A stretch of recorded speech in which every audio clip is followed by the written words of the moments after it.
We are one race into the Wawa Cup Series season, but we saved the biggest race of the season for the second event of the year. Well, tonight it all begins here at the Daytona International Speedway for the first time in 4 years. We are here to run single-car qualifying for the Great American Race. Welcome to the World Center of Racing and the Daytona International Speedway. 50 drivers on tap here tonight, each to do one lap to qualify for the 2025 Wawa Cup Series Daytona 500.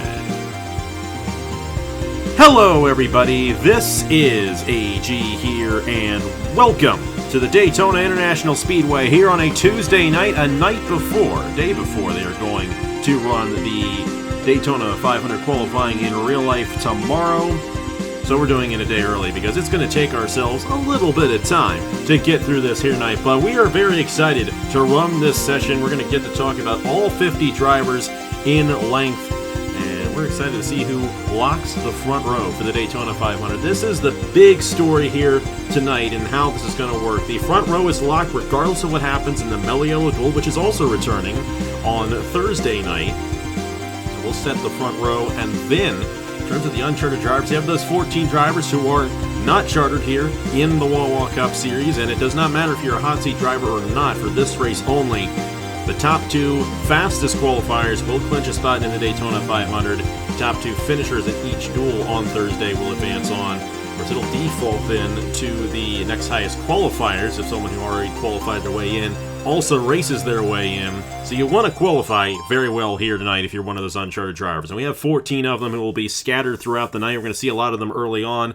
And then, of course, after what we saw last week at the Auto Club Speedway, we're going to see a lot of shuffling in terms of those uncharted drivers qualifying a little bit later in the run. This is how they line up for tonight's qualifying order. It is the current point standings for the owners, I should say. So the hot seat cars like the 14 and the 42, they're further up in the order since they ran in the Napa 400 last week. And with that in mind, those drivers who did not run last week are going to be running later in the session tonight. But then we had the 11 drivers who made the chase last year who will be going out after everybody else. And those 11 drivers, which are in positions 39 through 50, are organized in the current owners' points as well with their teams, which means that last week's winner, Thomas Troxel, will be the last driver to go out here tonight. But the first one is going to be another Pacific Racing driver of Halley Anderson Jr. You see the order there on your screen, and I believe we have Caleb Rose alongside us at the moment. And Caleb, you saw that race last week at the Auto Club Speedway, but this is really where the real season begins for these guys, and this is the race that everybody wants to win. So what do you need to do here in this qualifying session if you're any of these 50 drivers to get a good lap and maybe have a shot at the front row here tonight? Well, it's definitely going to be interesting to see how quick all these guys are, especially with it still being early on in the season. The ratings still haven't kind of spread out a little bit, so everyone's still just about pretty much on level playing field. So it's going to be fascinating to see who our quick guys are, who our not so quick guys are. It's going to be interesting to see. I don't think we'll really even have anybody noticeably off the pace, but yeah, I think you just need to do your best to get a good lap in, and I guess some guys just try to get out there and make a lap because, you know, sometimes we can have a couple of things go wrong, of course, mechanical failures and everything. Just keep it clean and set a good lap time and put yourself in a good position going into the rest of Speed Week before we get into the main race. But going to be a lot of fun, and like you said, single car qualifying sessions, they take a minute, but honestly, I think they're worth it. They're a lot of fun to do. They're even more fun to watch. And yeah, this is going to be fun here tonight. I'm excited to see how everything's going to go down. And you know very well how much time and effort this takes. You did Indy 250 qualifying last year, which I thank you very much for that. We got ourselves 14 more drivers who attempt the Indy 250 here tonight, so we are going to be here for quite some time. But hope you folks enjoy it here. Like I said, going to get a chance to talk about all the drivers, including these uncharted guys. I got a note sheet right here. And I got some notes listed here, how many wins all these drivers have. We'll go over some interesting information here tonight. But let's go ahead and get started here. Halley Anderson Jr. is the first driver out on the racetrack. Let's see what she does on her qualifying lap. Let's get it started here for Daytona 500 qualifying. And here we go. Ready to get started on what will be a long night, but we hope you all enjoy it at home just as much as we will. And I've been thinking all day about Halley Anderson Jr. being the first driver to go out in qualifying. All day long. I knew she was going to be the first one. We knew that last week when she failed to qualify at the Auto Club Speedway. She was the slowest in the Unchartered session. Keep in mind, restrictor plates are on here at the Daytona International Speedway, as they were last year. They'll probably be... Tonight, they'll probably be closer to 195 as the maximum speed. In the race. In the draft, they'll probably be closer to 200, 202, 203. But we do have ratings that are in effect, and for the first time ever, that will play a major factor. The driver ratings and the car ratings. Now, a track like this, the car ratings do come into effect a lot more, I do believe. But we'll see how it all goes down as Halley Anderson Jr. begins her first lap, and her only lap, 178 miles per hour across the line for the 92. Of course, she needs to qualify her way in. We know that two of these drivers are going to lock spots into the Daytona 500 officially, though. Where they start will still be determined. Of course, we'll lock the front row as well tonight. Halley Anderson Jr. won win in the Lenovo Pro Series. I can't remember which race that was, Kayla, but I know she got one last year.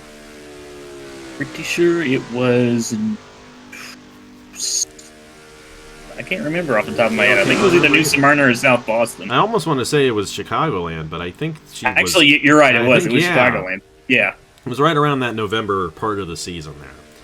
Well, full time for Pacific Racing for Halley Anderson Jr. across the line for her lap. First one of the night, 48.653. And we've got a benchmark. Yeah, we got our benchmark. And the benchmark was the fastest time last week. Of course, unlike last week, we have 50 drivers instead of 6. But 48.653 for Halley Anderson Jr. in the first lap of the night. Second driver of the night. And a driver who is very new to the channel. Officially one career start on the channel. And that came at the Light Series race at the LA Coliseum. Didn't work out too well for Johnson in that one. Johnson Jameson in the 27 for Hamill Racing Enterprises. This is a team that has found a lot of success with Rogal Dorn. This is their Unchartered driver in Johnson Jameson. Rookie driver. No wins on the channel. One of 9 drivers attempting this Daytona 500 who have never won a race on the channel before. And Johnson Jameson is a driver to watch out for in that regard, because LJ Cimento, the defending Daytona 500 champion, also did not have a win on the channel prior to this race a year ago. A little bit slower across the line for Jameson in the 27 machine, of course, competing with all these Unchartered drivers, trying to clinch a spot into the Daytona 500 here tonight. For Hamill Racing Enterprises, a team we really don't know what to expect of this year. They got Jesse Turner joining Rogal Dorn on that organization. They didn't have a good run either in the Smooth Fest or at the Auto Club Speedway.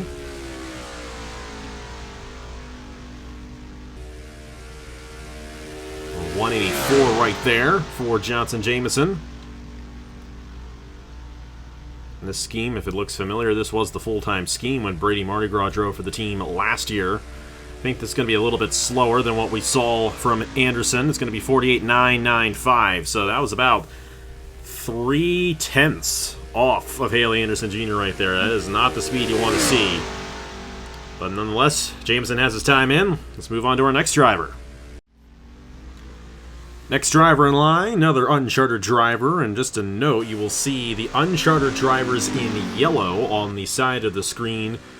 Once we know a driver has officially clinched a spot into the Daytona 500, their name will turn green. All the charter drivers will be in the traditional white. But if your name is yellow, that means you have to race your way in. At the moment, not clinched into the Daytona 500. You have to race your way in on Thursday night. Dylan Mathews in the 05. This will be her second attempt at the Daytona 500. Ran in this race in 2023. And she is the full-time Unchartered driver for Titan Fury Racing and the 05. I remember John R. used to drive this scheme a lot back in the day. John R. was the first driver to win 20 races on the channel. Hope he's doing well with all his stuff. And this is a Titan Fury machine, and Titan Fury won the Daytona 500 last year, so pretty quick across the line for Dylan Mathews. We'll see if she can hold that speed. Coming through to the checkered flag for her fast lap. Dylan Mathews in the 05, 4 career wins on the channel. Her first career win came in the Sprint Series last year at Atlanta. That was almost I think that was 179 across the line, so this could be a good lap here if she can hold this. See down the back stretch, 188 going into 3. Could be a lap that can compete with Anderson Jr., I think. I think you're right. And there are certain teams that you are going to see that are going to be faster than others, and here at Daytona might not necessarily be conducive to what we see the rest of the season. And 227 right there. That is significantly faster than Anderson Jr. Dylan Mathews goes to the top of the board. 3 drivers into the Daytona 500 qualifying session. Next in line, J.R. Ribbleton for Hairgel Motorsports, one of the 9 drivers who have yet to win a race on the channel. And another one of our Unchartered drivers. We'll let you know when we get to our first chartered driver, which will be coming up. That'll be Christian Master. Coming up he's 9th in line to come onto the racetrack. J.R. Ribbleton, Hairgel Motorsports. This is a team that I would expect to run well here at Daytona. I think there are certain organizations, like I was alluding to when we had Dylan Mathews on the racetrack, that would have more success on the super speedway. Racing Motorsports, of course, we expect them to be very fast. They have won the Valvoline 400 the past 2 years. Of course, we get deeper into the season with those ratings, but we did have, of course, that range in the ratings, 60 points essentially for the drivers and 30 points for the owners to start the season off, and we've had a couple of ratings boosts since then. There's a lot more personality at this point in the season, and that 82 is pretty quick across the line, almost 180 crossing the line right there.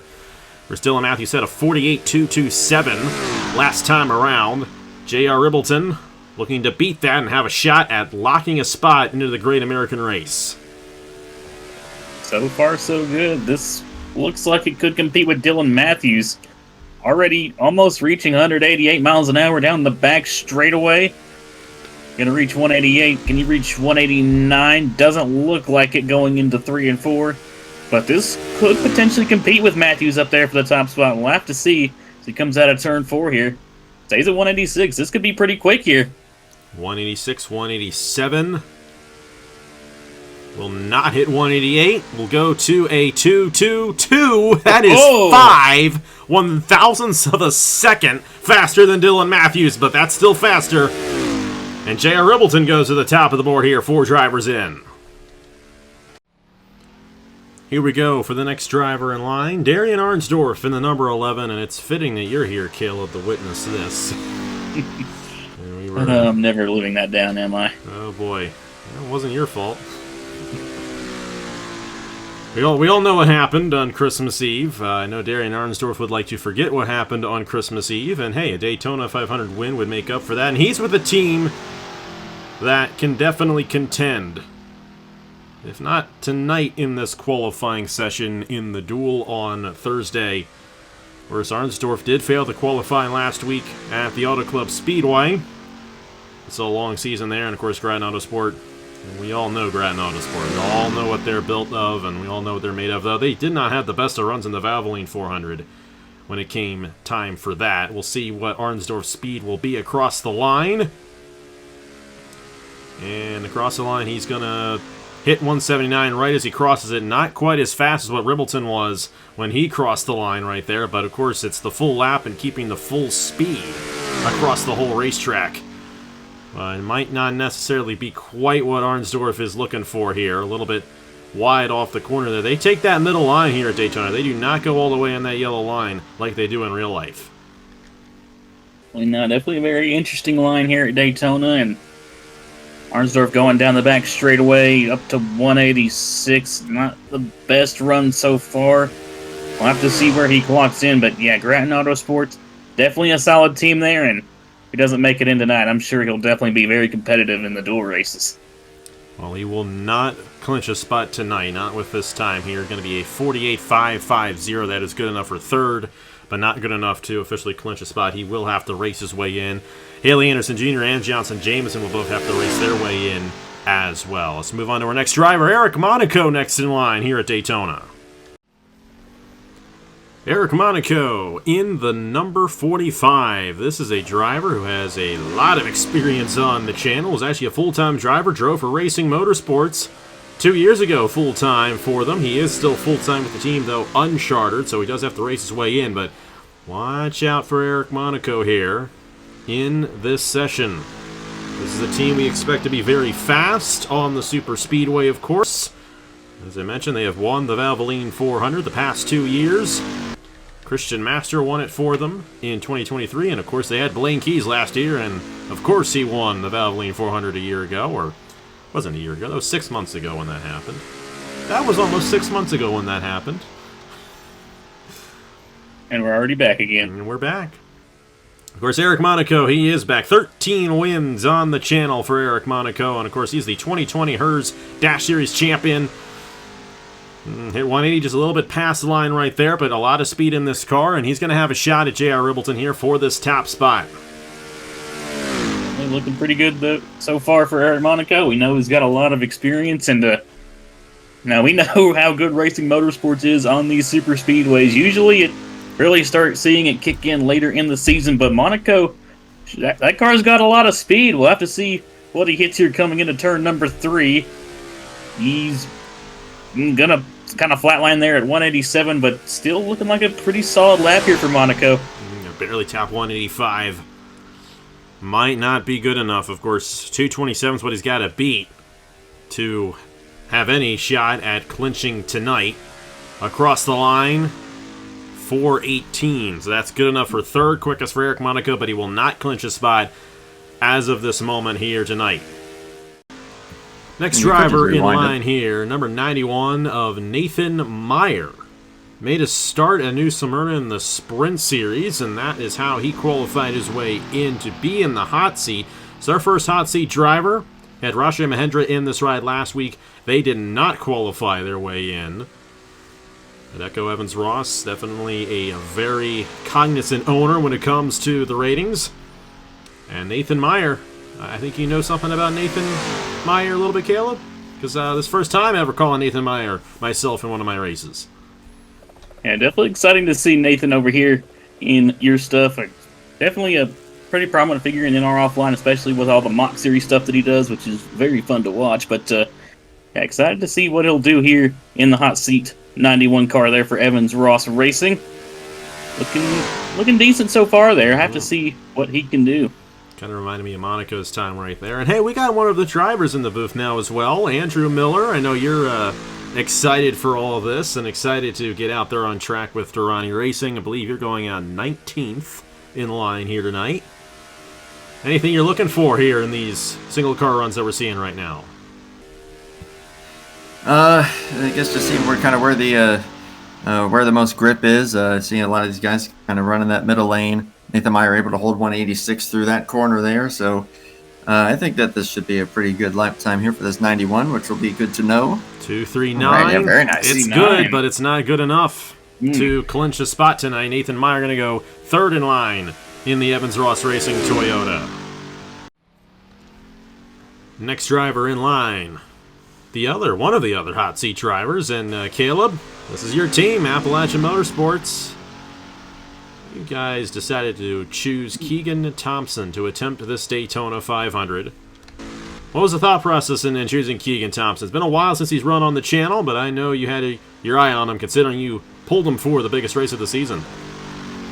Yeah, definitely. I was really excited to see Keegan back here in the NR Offline scene. I know he's definitely one of the veterans, and yeah, definitely glad to have him back. But yeah, I mean, we got to talking, and Keegan requested to run the Daytona 500, so I pretty much just said say less. And there you go. Caleb is a very agreeable person. Yeah. The only team to keep both of their drivers full-time all 3 seasons of the Wawa Cup Series. Well, let's see how fast Thompson is around the racetrack. Of course, competing with all the Unchartered drivers to clinch one of the top 2 spots. Of course, Keegan Thompson, been a while since he's run on the channel, but he does have a lot of experience. 3 wins on the channel, 1 win in Cup, and we're officially calling it now the 2021 Cup Series champion. He had not made a start since then. He did make that start. I believe he made the Light Series not the Light Series, Sprint Series. We got the Sprint Series and we got the Light Series. Made the Sprint Series in New Smyrna, his first start in quite some time. And then, of course, also full-time in the Light Series West. Though he is in the Atlantic time zone in real life. So he's a little far from West in that regard. But, hey, here he is in the 90 machine looking to qualify his way into the Daytona 500. I don't think it's going to quite be fast enough, but it is 4:01. Not necessarily what you wanted to see there, Caleb, but he'll still have an opportunity to race his way in on Thursday night.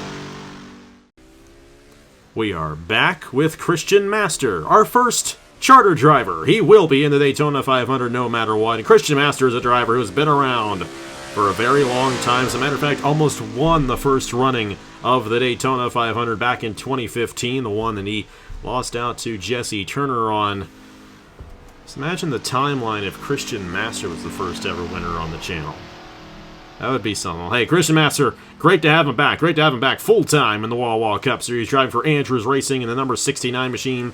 John Andrews, the owner of this team right here. Christian Master, a 16-time winner on the channel. 3-time winner in Cup, including the Valvoline 400 in 2023. He also won the Indianapolis 200 in 2015 as well. We'll see where Master falls in line here with everybody else. Of course, the drivers here who are chartered, who are full-time, have a lot more in the driver ratings bucket. We'll see if that ends up having any effect on the speeds here at Daytona. It'll probably have a little bit of an effect. I imagine that we're going to see a lot of these full-time charter drivers qualify ahead of the unchartered guys, but a place like this, the car is what matters.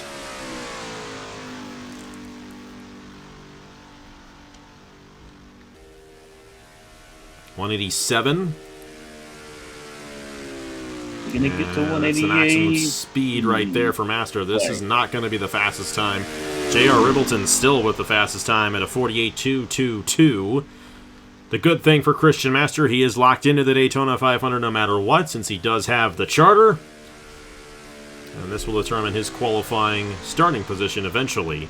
Once we get to the duels, a 4.66, that is smack in the middle. 5th fastest here in Daytona 500 qualifying. Our next driver in line for Dracoan Racing Enterprises in number 81, Roberto Crown Jr. A bit of an unfortunate turn of events last week for them in the Napa 400. Ran out of fuel at the end there, along with the few other drivers. Not a good strategy on the team right there. Very unique race that we had last week at Auto Club.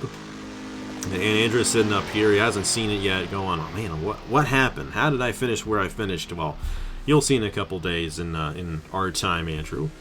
But Roberto Crown Jr., a driver who has never won before on the channel, and just like LJ Cimento last year, this could be a race for them to win. We'll see how well they qualify here. Of course, this will set the starting lineups for the Mello Yello Duel on Thursday, and then we'll determine the rest of the starting grid on Thursday in those races. But the front row does get locked tonight. This is looking quick. It's 179. Already. About to cross 180 across the line right there. Of course, Roberto Crown Jr. is locked into the show regardless, as the charter, so does not need to race their way in. 184 going through turns 1 and 2. I gotta think if he's able to push that 188 barrier, which I'm feeling pretty good of him doing. Of course, with those restrictor plates on, he will hit 188 right there. Hold it into the corner. And you got to give credit to Owen Miles as well, developing the engines on this team to get it to a point. Oh, this is going to be good. This is going to be close. 187 coming across the line here for Roberto Crown Jr. Yo. It will be 260. That'll be third quickest. Oh. Still a good time, I think, compared to what we've seen, but still below a couple of uncharted drivers right there. Regardless, the 81 looks fast, which is good for the race come Sunday. Luke's Here we making go. it easy for us. What were you saying there, Caleb? Luke's making it easy for us. They're pulling up he is. pretty much right off the Didn't have to wait for him like we've had with some of the other guys here, which we are glad. Aaron Lukes. Great to see Aaron Lukes attempting this Daytona 500. Love to see him in the Daytona 500 because this is a driver who was in the first Daytona 500 back in 2015. Aaron Lukes has 3 wins on the channel. But the most important fact with Aaron Lukes, and I have said this a couple of times, is he is the first ever driver on the channel to win multiple races. Before Jesse Turner, before Nicholas Samadio, before Zachary Fitzwater, before Roger Carruth, and he won multiple races in that Chick-fil-A Cup Series season. Great to have Aaron Lukes back, driving for Rut Racing and Joe Rutkowski's team. Of course, he is an Unchartered driver, so he does have to beat a 48.227 to have an opportunity, and let me tell you something, he's going to have a shot at it. Very quick across the line right there, 180 at the line, and he moved up pretty quick, but you got to keep that speed going throughout the entire racetrack. I guess we know why he pulled out of the pit so fast. He was ready. He was dialed in. And I think even he's too. the first guy to hit 180 across the line, and already 187 off of turn 2. He's already hit 188. This is going to be a flyer here from Aaron Lukes. And is he going to be the first to maybe hit 189? Still not quite. Those restrictor plates really do make it hard to really build that speed any higher than that. I would watch out for Laura Chung, Bernardo de Oliveira as we get to them later on down the line. Because Aaron Lukes is going to go to the top of the board right here with this lap. No doubt about it. 48.077. That might clinch him a spot here tonight as well. What a lap out of Aaron Lukes and Rut Racing. And something I just realized, we're now going through the section of drivers who all ran out of fuel last week at the Auto Club Speedway, because that was the first race of the season, and Matthew Hubert was kind of the big story there, because he was dominating that race. Did lose the lead before he had to come down the Troxel, and of course came down the pit lane, finished deep in the field. A Matt Tuck curse, as we like to call it. Matt Tuck did that as a driver when it came down to it at Dover last year. Team Velocitar in the Cup Series, of course, we all expect this team to be very good this season. And we expect Matthew Hubert to do good things with this organization as well. Matthew Hubert, of course, very strong last year. Best driver of all the drivers who missed the chase a year ago. And, hey, after what we're seeing with Rut Racing, I don't know. Will it be an upgrade moving over to Velocitar? Let's see what he does across the line right here. And I think it's quite obvious at this point. The cars are really what's going to determine who makes it in and who doesn't. Not necessarily the driver. I think if you get a good driver in a good car, you're going to see some of those chartered guys have an advantage. But the driver ratings don't mean too much here. At least at this point in qualifying. Matthew Hubert. Looks like this is a middle-of-the-road lap the way it's looking right now. If he's even going to hit 187, it looks like he might not. And yeah, no, he won't. So, yeah, it looks like just not quite the car for the Super Speedway package. And that was one of the big topics at the end of last year with the Grattan Racing Technologies Alliance. 696. That is, wow, that is 11th of the 12 drivers so far. That's worse than middle of the pack right there. And they're going to be starting deep in the field in the dual race on Thursday. One of the hottest rookies of the season, as everyone was stating when the season began. Lenard Kocsmar was runner-up in the Truck Series last year. And also forgot to mention Matthew Hubert's 2 wins. He also won the Thanksgiving 500 last year, which I know you were very excited about, Andrew. But on the Lenard Kocsmar in the 41 machine, driving for Racing Motorsports. And Aaron Abel, this was the ride that won 6 races last season with Blaine Keys, including the Valvoline 400. Kocsmar himself has 2 wins on the channel. And like I mentioned, the runner-up in the Turkey Hill Truck Series. And of course, this is Racing Motorsports now. His teammate Eric Monaco, Unchartered driver there of Eric Monaco, did not have the fastest lap, not necessarily the lap we expected to see. But Lenard Kocsmar here is a chartered driver. Has those driver ratings, going to try to get the speed up here, coming across the line in the 41 machine. And this is going to be a decent lap. I don't think it's going to quite hit what Aaron Lukes hit, which is over a tenth faster than everybody else at this point. Watch out for the rest of the Rut Racing cars, the rest of the Hairgel cars as well. Racing Motorsports might not be quite as fast in the single car runs at the moment.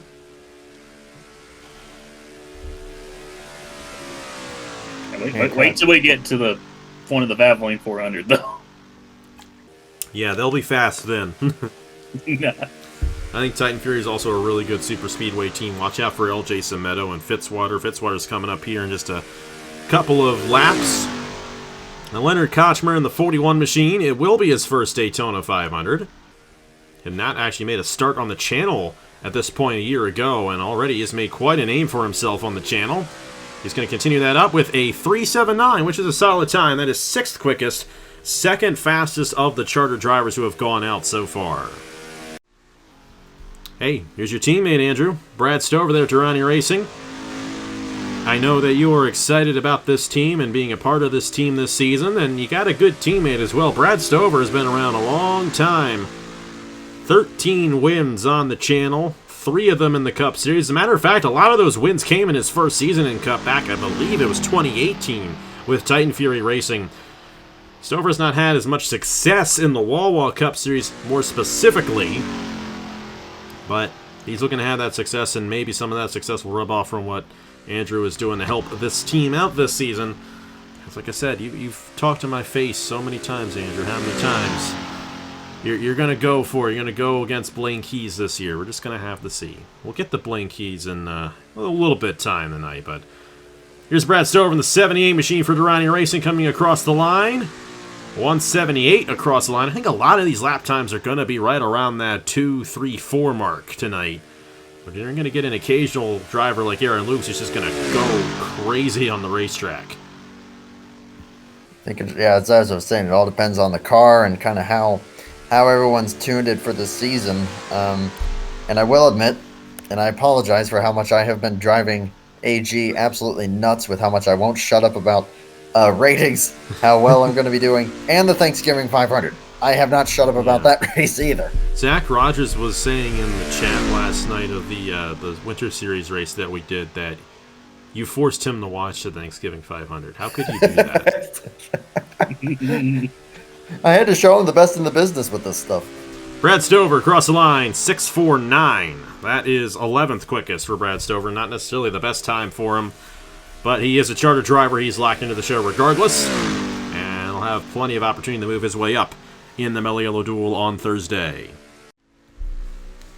This is a driver that I'm intrigued to see in regards to this session. This is another one of the Hairgel Motorsports drivers, and we saw J.R. Ribbleton, who is the Unchartered driver for Hairgel Motorsports, post the 48.222.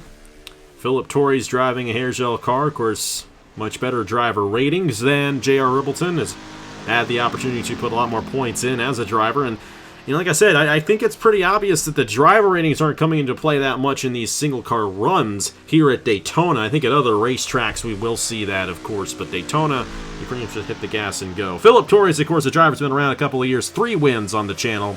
All of those, I do believe, coming in the Sprint Series back in 2023, which did run the next-gen car. Not that that matters too much. But Phillip Torres, definitely a great driver, signing with Hairgel Motorsports this season. And I think he's going to have a pretty solid time right here. Might not be Aaron Lukes fast, but he was 179 across the line there in that 52 machine. So far, looking so good. Almost at 180 there across the line.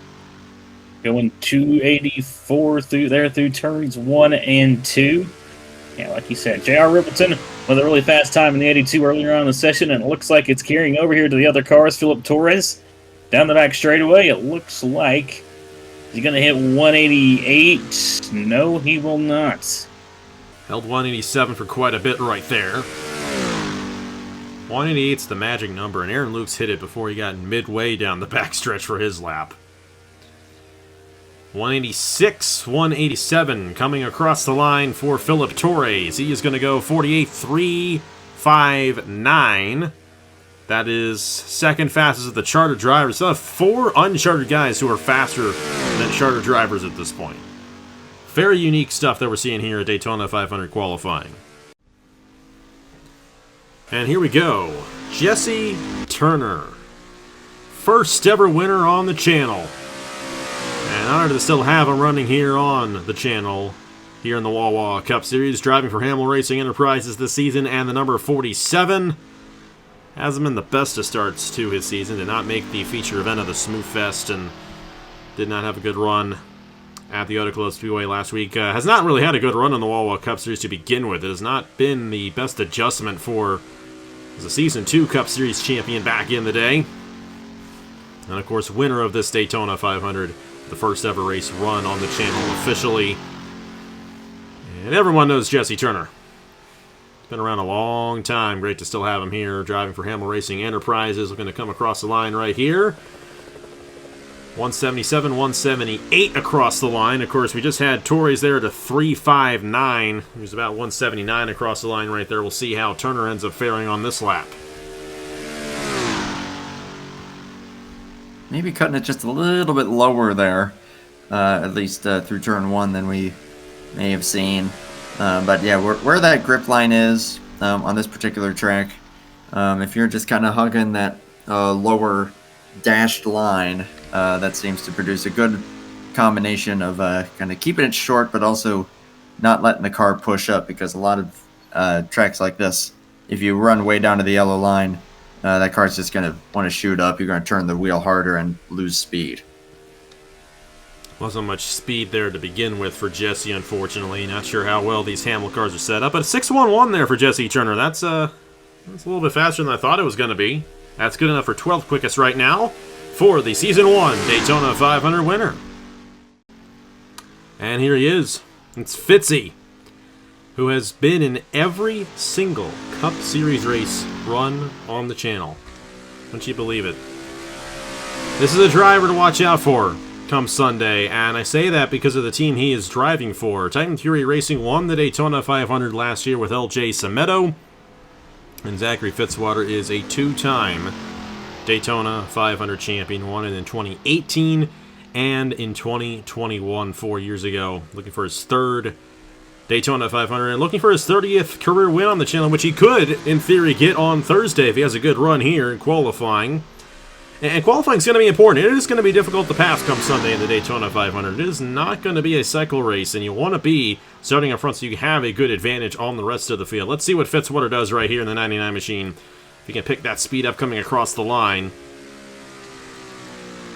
Not quite as fast as I thought he could be. 178 across the line for Fitzwater.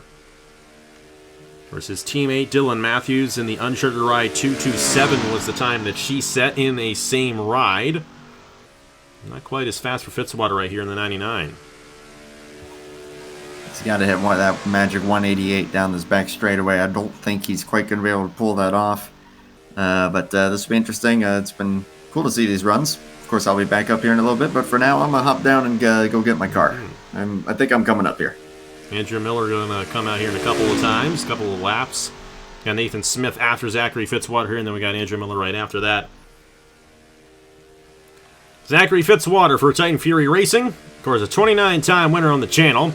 Going to clock in at a 48.502, which is good enough for 11th quickest right now. So not exactly the time that Fitzwater won in the set, but he's going to have plenty of opportunity to move his way up on Thursday in the Mello Duel. And we got ourselves Nathan Smith in the 06. Another one of those drivers had a great run last week at Auto Club. He got cycled out because of the caution during the pit cycle and really couldn't recover from that. Driving for Parker Davis Enterprises, new team for the 2025 Wawa Cup Series season. Max Davis, the owner of this team. Nathan Smith has never won before on the channel, though he has made quite a few starts back in the Cup Series of 2021. Here we are 4 years later, Nathan Smith in the 06 for Parker Davis Enterprises. And if I'm not mistaken, he was the last driver picked in the Wawa Cup Series draft as well. We'll see how that ends up turning out once we get to the end of the season. I feel like Nathan Smith is a big sleeper in terms of running very well this season. We'll have to see how well he runs here in this qualifying session. 177 there, 178. He will hit 179 across the line. A bit of the faster times that we have seen. Not as fast as what Aaron Lukes ran, but we'll have to see if anyone can break up those top 4 Unchartered drivers right there as we're closing through here in this session. Definitely so. We'll have to see where Nathan Smith will clock in here. I definitely agree with you. I think Nathan was honestly a pretty big sleeper pick and already kind of showed it in the California race. I really don't think where he finished justified how good he did in the race. Just got really unlucky with that pit cycle and everything, but looking pretty strong here in qualifying. Have to see what he clocks in here as he comes off of turn number 4. 186 right now. I'm going to go 187. And Nathan Smith, 393. That's a solid time. Good enough for 8th quickest right now here in Daytona 500 qualifying.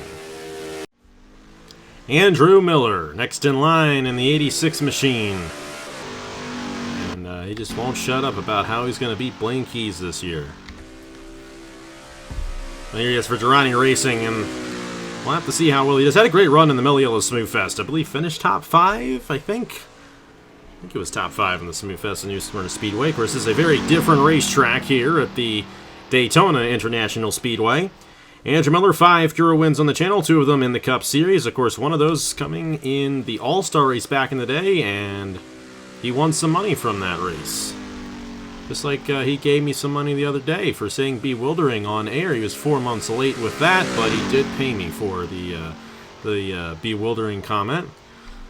He is not paying me to say bewildering anymore. If he were to be paying me, he'd owe me $15 right now.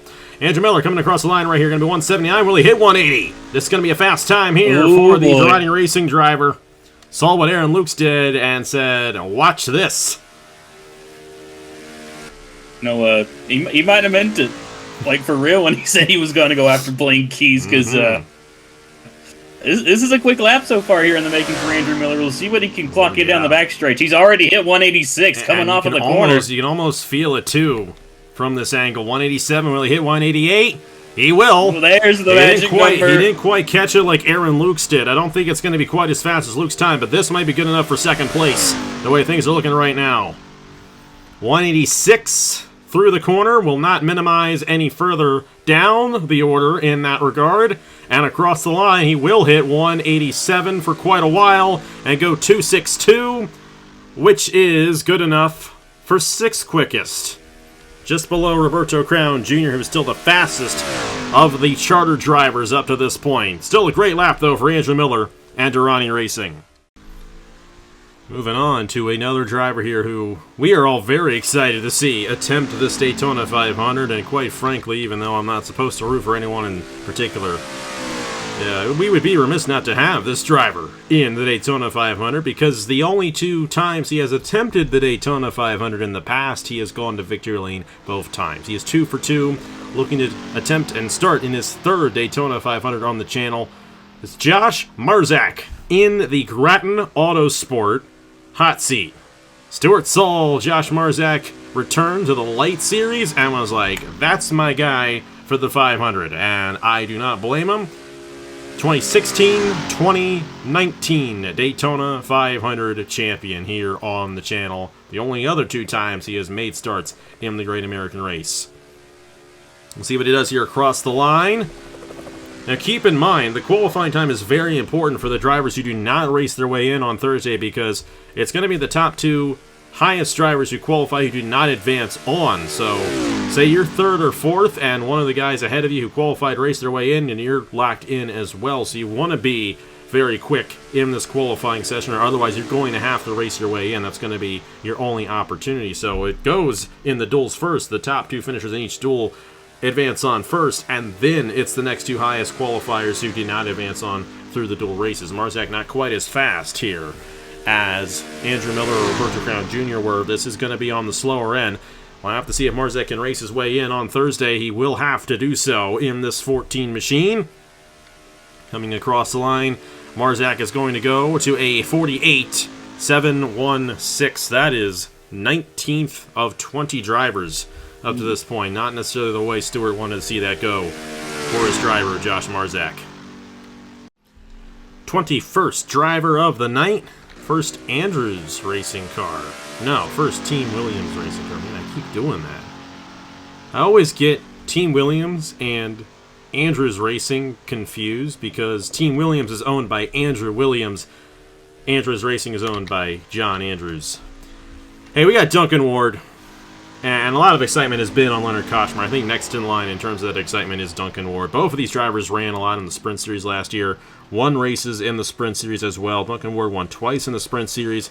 3 wins on the channel, including the Truck Series at Talladega over the fall.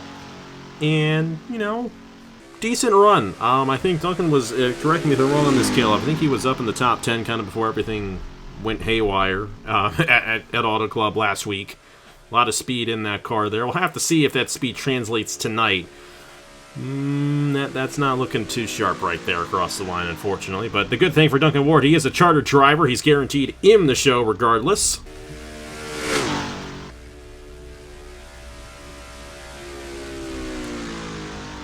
Going to go 182 there in the corner.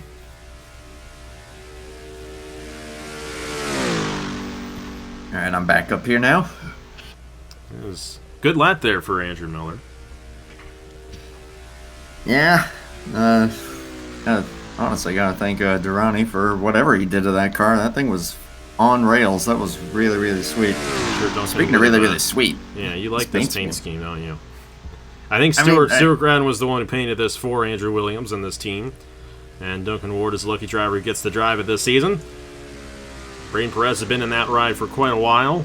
Duncan Ward, not a sharp time there. 8.47, that is 20th of 21 drivers up at this point. Hitting the slow patch right now here. Let's get some fast times. Let's get someone to knock off Aaron Luce from the top spot. And here we go to the guy who replaced you, Andrew.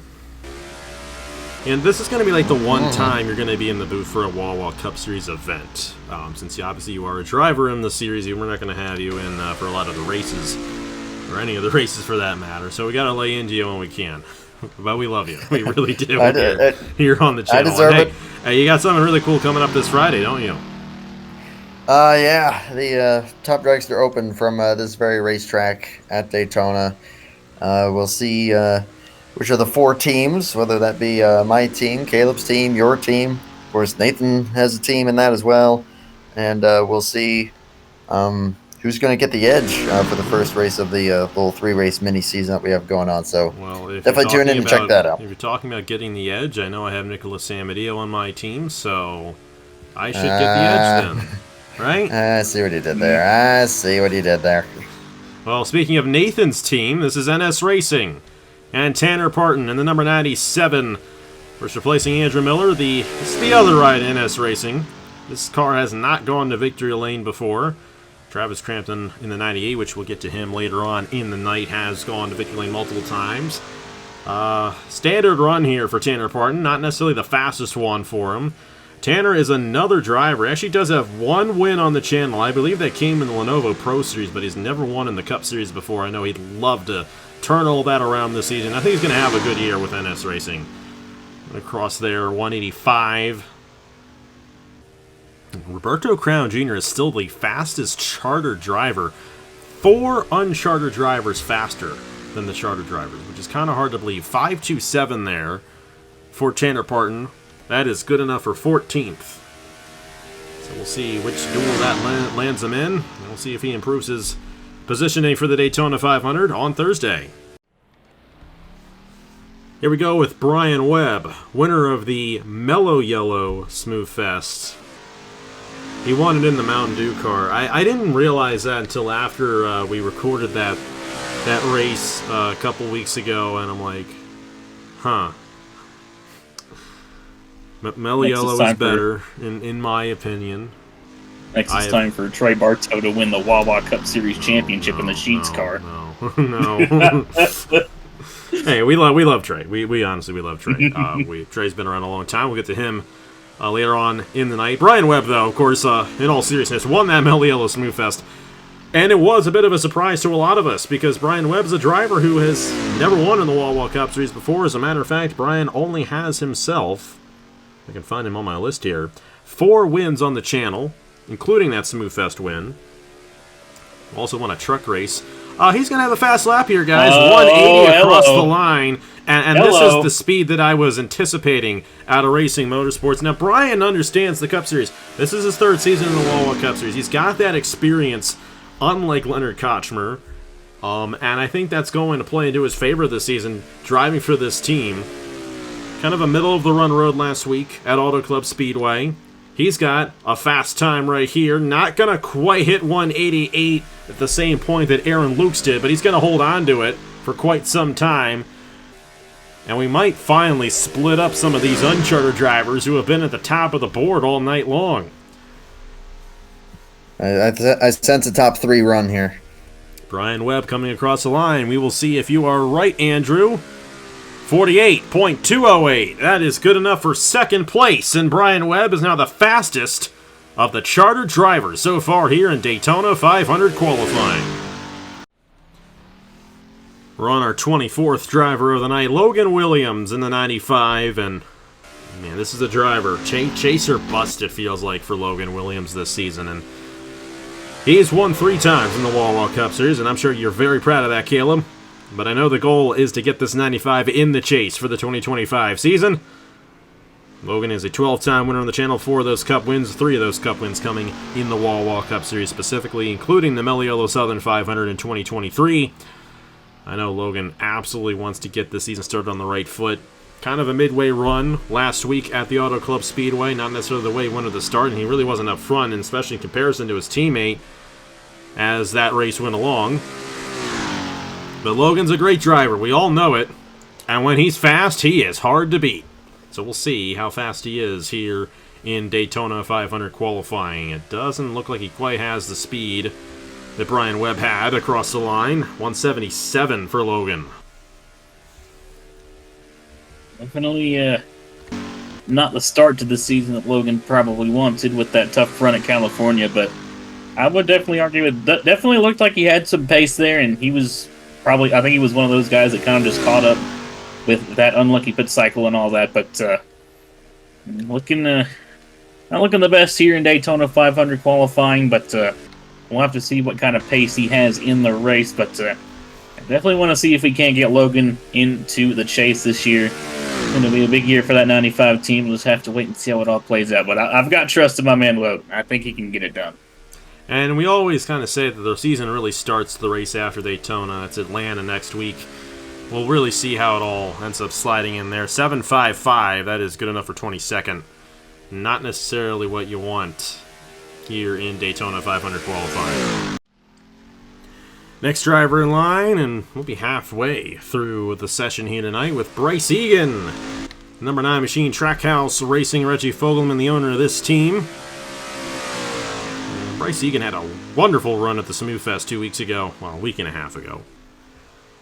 Not quite the best of runs in the first points race of the season at Auto Club Speedway. We'll see how well it works for him here under the lights at Daytona. Here's Bryce Egan, one of the 9 drivers who has never won before on the channel. Interestingly enough, has never gotten a AG the channel win. Almost called it Napa fan win. You know you're an OG if you remember the Napa fan days. I know you do, Andrew. Oh, yeah. I think it may have been... Well, you went through a few different numbers within the Napa name there. It was always I can't remember which one... I can't remember which one it was when I first came around. It may have been 98, but I'm not sure. Might have been. Well, we've been AG the channel since fall of 2020, so for over 4 years now we've been AG the channel, and I have no intention of changing that. Bryce Egan in the 9, not necessarily one of the faster runs we have seen, but a solid run. 187 going down the backstretch there. This is going to probably be right down the middle, right around that 448, 50 would be my guess. 185 is a minimum there through turns 3 and 4. And Bryce Egan will get us to the halfway point of the night at a 4.45. A little bit faster than I thought. Good enough for 12th quickest there for Bryce Egan and Trackhouse Racing. And we begin the second half of the field here in Daytona 500 qualifying. And this is the teammate of the driver who set the fastest lap earlier on. Aaron Lukes, of course, with the fastest time still at a 48.077. Still can't get over that. That is some lap that he set. Well, this is the teammate to Aaron Lukes. Laura Chung in the number 20. This is the driver who I keep on talking about. She's going to get that first Wawa Cup Series win at some point here. I think she's going to have a very good chance at doing so with Rut Racing this season. Driving that number 20 machine. And especially after what we saw out of Aaron Lukes right there, we know these rut racing cars are fast. Just how fast will Laura Shung be in the 20? I'm going to cross the line right here, see if she picks up any speed right here through the corner. And a lot of it does have to do with the drive off the pit lane and that opening lap that you have. 179 across the line. Aaron Lukes had hit 180 when he crossed the line for his fast lap. We'll see if Laura Chung can actually carry the speed into the corner and hold on to it going down the backstretch. That's really where Aaron Lukes had a lot of his speed there as he hit 188 midway through. 184 right here for Laura Chung. We'll see how fast she can get down the backstretch here. Not quite looking like she's going to hit that speed that Aaron did. Yeah, not even able to hit 188 at all, so probably going to be a pretty standard run here, which for what we were expecting from this camp, maybe a little bit disappointing, but still going to just be kind of a solid lap here, it looks like. Laura Chung crossed the line. It's going to be a 4.58, which is good enough for 13th quickest so far here tonight in Daytona 500 qualifying. Next driver in line, Justin Zaidel in the number 3. As a matter of fact, his first career win on the channel, though I don't know if it was actually on this channel, may have been on the old NOFSRL NRLOA channel, came in the Hers Dash Series here at Daytona back in 2017. I don't think I pronounced his name right back then, but we do now. Been around a long time. Third season in the Wawa Cup Series. Has a Wawa Cup Series win at Road America back in 2023. 13 career wins on the channel for Justin Zaidel and the 2019 Haas IndyCar Series champion. Driving for Dracoan Racing Enterprises, his teammate Roberto Crown Jr. put down a very fast lap at a 2.60. We'll see what Justin can do right here in the number 3 machine, renumbered from, what was it last year, the 55? 180 across the line for Justin. Yeah. These Dracoan cars are fast. This is a team that has been consistently fast right here. I wonder if you guys are working there with Dracoan. There at Durrani Racing, Andrew, because you put down a very fast lap in the same Ford, so Justin's looking really quick right here. He's going to hit 187 before it even flattens out down the backstretch, and he's going to hit 188 midway through. Justin's got a great time on his hands here at Daytona. This has a chance. It's going to be really close between him and Aaron Lukes here for the pole. If he can maintain 187, looks like he will. Oh boy, this is going to be interesting. This is going to be very close. Held 187 through the corner. Justin Zaidel going for the pole in the Daytona 500 across the line. It is 108. Not quite, but he is a tenth faster than Bryon Webb right there. Very good time out of Justin Zaidel, and that's what we were looking for some of these charter drivers. Justin Zaidel goes to second here in Daytona 500 qualifying. Bruno Diacomo, next driver in line here in the number 24 for Trackhouse Racing. His teammate Bryce Egan went 13th quickest, 48.445.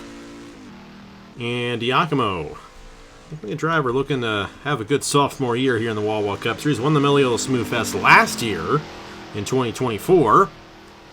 And here he is in the 24 for Trackhouse Racing. 3 career wins on the channel. Of course, we just saw that blistering time out of Justin Zaidel, 48.108 for Justin. It's the fastest of the charter drivers so far. Now, keep in mind, we have yet to get to any of our chase drivers from last year, including our Daytona 500 champion, not including Chris Semeta didn't make the chase last year, but he's one of those guys who has yet to go out. And Diacomo, hello. 180, 181 there. We've got another fast time on our hands here. Bruno Diacomo trying to get himself past Aaron Lukes. Keep in mind, top 2 positions lock the front row for the Daytona 500 on Sunday. And Bruno Diacomo trying to do so here, but we're seeing some quick times right now here. Going to hit 187 right there. He's going to hit 188 right there. This is going to be a good one for Diacomo. Will he hit 189? Not quite. Not quite. Another competitive lap that we're going to see here. It's going to have Aaron Lukes kind of nervous for that pole. We did hit 186 just a little bit right there. It's going to be tight. Going to be up there in the top 3. No doubt about it. Across the line, Bruno Diacomo goes 85. That's just below Aaron Lukes. Oh. That's good enough for second to quickest here in Daytona 500 qualifying. But a great lap out of Bruno Diacomo in the 2014. Isaac Nichols, next driver in line, our 29th driver of the night here, driving for Parker Davis Enterprises. And great to have Isaac back. You were just saying, Andrew, one of those names that was gone for quite a while and returned. He's going to be full-time in that charter ride for Parker Davis Enterprises and Max Davis. 6 career wins on the channel, 3 of those in the Cup Series. Isaac Nichols driving the number 6 this season under the Grattan umbrella. And I think it's interesting to note that the Grattan cars have not had that much success. The fastest of all the Grattan cars that have gone out at this point, which granted we've had 2 of the Unchartered ones and then a couple of the full-time ones. 06 and Nathan Smith, who is Nichols' teammate, is the fastest of the Grattan Racing Technologies machines. 179 across the line. That's pretty good. Not quite as fast as what we saw with Diacomo or Zaydell just a couple moments ago. But Isaac Nichols looking to find a good spot for the dual races on Thursday. Looking like it should be another really good lap here because he was at 179 for a good little while there before he got to the start-finish line. At 186, going to hit 187 here, I would imagine, no problem. Not quite going to notch the 188, so again, looks like it's kind of going to be one of those just kind of middle-of-the-road lap times here, maybe a little bit above, so I would imagine maybe 0.3 coming up here. It's probably going to be right around what Nathan Smith ran. So those 2 cars set up very similarly, obviously. They're teammates, but I think very similar driving styles out of Nichols and Nathan Smith as well. It's a team to watch out for. 406, that's a notch right below him, 13th. I had it right. Great run, though, for Isaac Nichols. We'll see how that ends up shaking out later on in the night. Move on to our next driver here in line. We got Bernardo de Oliveira, the other Runt Racing car. We'll see if he can get to his teammate. Our next driver in line, Bernardo de Oliveira for Runt Racing. Teammate, of course, to Aaron Lukes, who currently still holds the fastest time, though we've had some of those chartered guys come close to the 2 machine. We'd also like to mention, didn't even mention it at the top of the show, but everyone is qualifying under the same identical weather conditions. Of course, at this point, we've done qualifying long enough for that assumption to be correct, of course, and I want to make sure that everyone is, of course, aware of that fact. De Oliveira only has 1 career win on the channel, and that came in the Lenovo Pro Series at New Smyrna 2023, I do believe. Driving for Runt Racing, Joe Rakowski's team. And this is a guy primed to have a good year. Very solid in the Smooth Fest, though he did have an issue in that race, and he had a really good run. Actually qualified top 6 at Auto Club. He's going to be 179 across the line, and not quite the speed we saw out of Aaron Lukes. Not quite. Now keep in mind, there is a range in these ratings. There's a 20-point range for every aspect. And the game's going to randomize one of those numbers in that 20-point range. And I think Aaron Lukes, Bruno Diacomo, Justin Zaydell, they got on that higher end. Does not necessarily mean that these same cars are going to be set up identically. They have a range of where they could be set up, but they are going to be different each and every race. And that is a unique aspect of it here in the Wawa Cup Series. Oliveira, a little lack in there down the back stretch.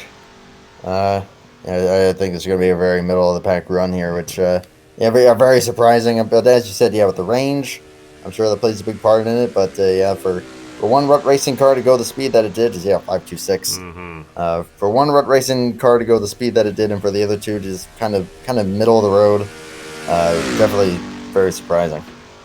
526 is good for 20th. So not necessarily what the Oliveira wanted to see.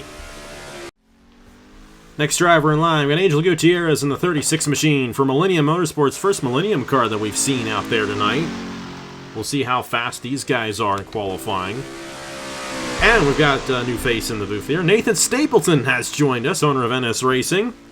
Tanner Partin, 21st fastest. The only of your drivers who have gone out so far. Still have Jared Martin coming up, trying to race his way in, but what are your expectations going into this year's Daytona 500? Well, first off, thanks for having me. Finally made up here in the booth after trying 22 hours on pit road. A busy pit road here tonight, but You know, it's great to be back with, obviously, Travis Franklin in at 98 for the first race season. Outside of what he can do, and hopefully he can finally have a not a slow start in the first half, but I'm fairly outside of what Tanner Partin can do, because last season felt really bad of his whole situation, and I know he has some talent. Won the ARCA Series championship in season 1 in my series, so I know he has talent. I wanted him to give a realistic chance, and hopefully we are the team to give him a good shot, and then of course him on our Unchartered color. Looking forward to see if how that Krispy Kreme color can do here as well. Of course, Jared Martin would have to beat a 222, 48 222 to make it in at this moment. Angel Gutierrez, 3-time winner on the channel. One of those being the 2023 Indy 250, and he's won in the Cup Series before as well. Got the win at Bristol last spring. Across the line for Angel Gutierrez. 476. Good enough for 18th right there. Right in the middle of the road for Angel Gutierrez and Millennium Motorsports. And now we're getting into the interesting part here of this qualifying session. The next 4 drivers in line are all Unchartered drivers. They are the last 4 Unchartered drivers in the session. And once we are done with these 4 drivers, we will know the 2 Unchartered drivers who have locked a spot into the Daytona 500. Guaranteed. Carson Miller, next in line, 2024 Lenovo Pro Series champion. And Carson here in the number 50 machine, driving for Appalachian Motorsports, and Caleb Rose. Caleb walked back down to the pit box to chat with his team on this one. 3 wins on the channel for Carson Miller, I believe. 2 of those came in the Pro Series, and I believe he also got a Sprint Series win at Watkins Glen last year. Carson Miller had a good run, along with the rest of these Unchartered drivers we're about to see. Well, not the next one, but the cars had good runs. And, of course, we're going by owner's points here in the reverse order. Carson Miller, the 178 across the line. He's got to beat that 48-222 to guarantee a spot. Right now, J.R. Ribbleton holds on to that. Aaron Lukes, of course, still with the fastest time of the Unchartered drivers and the fastest time overall. Carson Miller is not going to reach that the way this one's looking. Now it's about 185 here on corner exit. He'll be lucky, I think, to even hit 187 down the back straightaway here. So just another kind of middle of the road run, and yeah, he's going to have to race his way in the number 50. But with this experience, I'm sure that these guys will be able to find their way to the front. Yeah, I'm excited for these duels. It's going to be really, really neat as far as how these guys are going to be mixing it up. And we're also going to be awarding points as well towards the championship. Top 10 finishers will receive championship points in each duel on Thursday. 614 for Carson Miller. That is good enough for 25th here in Daytona 500 qualifying. He will have to race his way in on Thursday. Next driver in line, Ace Garcia in the 42 machine. And this is a very interesting one for Ace. He was full-time last season in the Wawa Cup Series. Did not choose to return full-time in the Wawa Cup Series. Nor was he signed for a full-time ride, though he is full-time in the Body Armor Pro Series. They got their opening race coming up on Saturday with the Daytona 125K. That'll be a lot of fun because we take the restrictor plates off for those guys. Ace Garcia, on the other hand, will be the hot seat driver for Racing Motorsports this week, and Chris Reynolds drove the hot seat to a top 10 run at Auto Club. Granted, some crazy things had to happen there, and he is flying. 181 across the line. Man, you thought Aaron Lukes was fast. This is a really fast lap out of Ace Garcia, a past Mello Smooth Fest winner here at Daytona. Talk about fast. This is really, really fast from Ace Garcia. 187, 188, and might get close to 190 down towards 3 and 4, 189. 189. That's the first time we've seen 189 all night. Oh, This is pole right here. This is a money lap from Ace Garcia. How about this? Will we have it where 2 Unchartered drivers lock the front row for the Daytona 500? Ace Garcia is going to go to the top of the board. He may go under 48. He will. 47. 9-7 for Ace Garcia. I am sure that they are glad over at the United Alliance for picking Ace Garcia to drive for him this week. What a drive out of Garcia in the 42 machine. So now we got 2 more Uncharted drivers left. Zayden Davidson, and once you know it, Nathan, Jared Martin. Zayden's not driving for both of you guys. Jared Martin's going to be the last of the Uncharted drivers to make a lap here. Obviously, we just saw Ace Garcia in the hot seat go to the top of the board. And that was the speed out of Racing Motorsports we expected out of all the drivers. Bryon Webb, 5th. He's the charter driver there. Kocsmar is 12th. Eric Monaco, 15th. I think, all in all, that's a very solid showing from Racing Motorsports here in qualifying. Zayden Davidson for Team Williams. Andrew Williams, the owner of this team. Zayden Davidson, 1 career win on the channel. I believe that came at Dover in the Sprint Series last year, if I'm not mistaken. And he's in the Hers scheme. We love Hers here on AG the channel. He's 179 across the line. And he's got to beat Garcia and Lukes, who happen to be the 2 fastest guys up to this point. It's something that those are the 2 fastest, or 2 of the Uncharted guys. And they may lock the front row for the 500, and of course, in return, lock their spots into the Daytona 500 for doing so. Down the back stretch, 186, 187. Not going to lock it in. Again, another one of those just kind of mid-range runs. But yeah, you have to go fastest at this point. You have to be on pole in order to be safe and in order to get into the 500 if you're one of these Uncharted drivers. Fancy that. They went all out. They did. They were ready. They knew they had to be ready. 4.78 for Zayden Davidson. That is good enough for 20th quickest right now. Still going to be a little ways behind some of these other Uncharted drivers, and he will have to race his way in. Not necessarily what Davidson wanted. 1 more driver left for the Uncharted drivers. That's Jared Martin for NS Racing. All right, Nathan. Moment of truth right here. Ace Garcia has clinched a spot in the Daytona 500. We know that for a fact now. You should see his name green right there if I remember to change it green, because I just remember that he clinched the spot. Jared Martin or Aaron Lukes. We'll see who ends up getting it here. Aaron Lukes with a very blistering time earlier on in the session. Jared Martin, of course, had a great run at the Auto Club Speedway. Finished top 10 in that race. Things got a little wacky at the end right there, but you guys in NS Racing had a great run. Great strategy. And Jared Martin looking to race his way into the Daytona 500, looking to qualify his way in here tonight.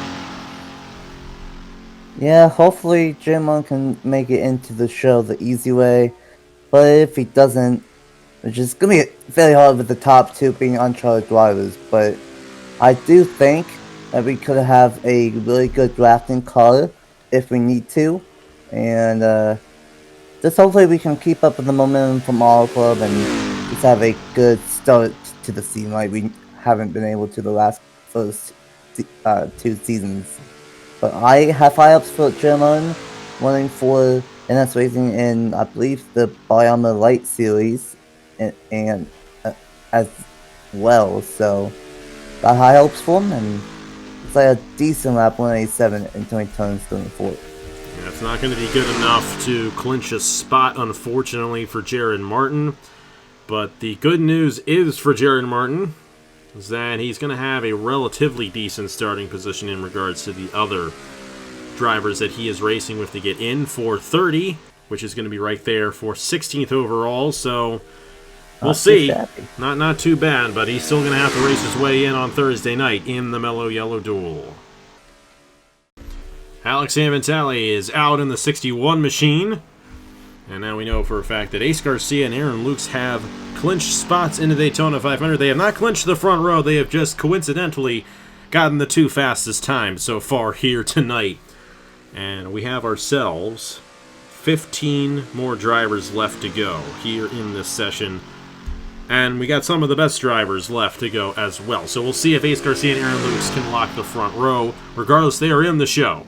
They are guaranteed to be in the Daytona 500.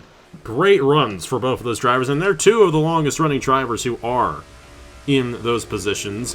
Sam Ventali's going to have a good lap, 180 across the line for the driver, the number 61. You know, some of these non-Grattan Fords have had some serious speed. There's Andrew Miller. Andrew, you had it there in 10th. Roberto Crown Jr. is 9th. Yeah, Justin Zeidel there in 4th.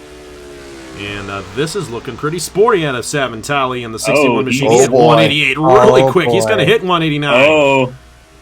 This could be for the pole right here. Oh, goodness me.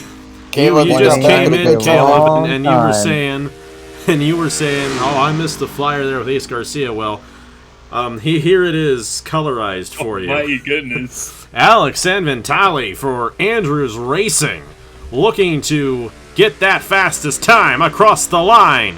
8.989. It's not enough. 9.89 is good enough for second fastest. Aaron Lukes will not start front row, but Savantali is the fastest of the charter drivers so far here tonight in Daytona 500 qualifying. Andrew, great to have you. You have a good night. Final thoughts, real quick.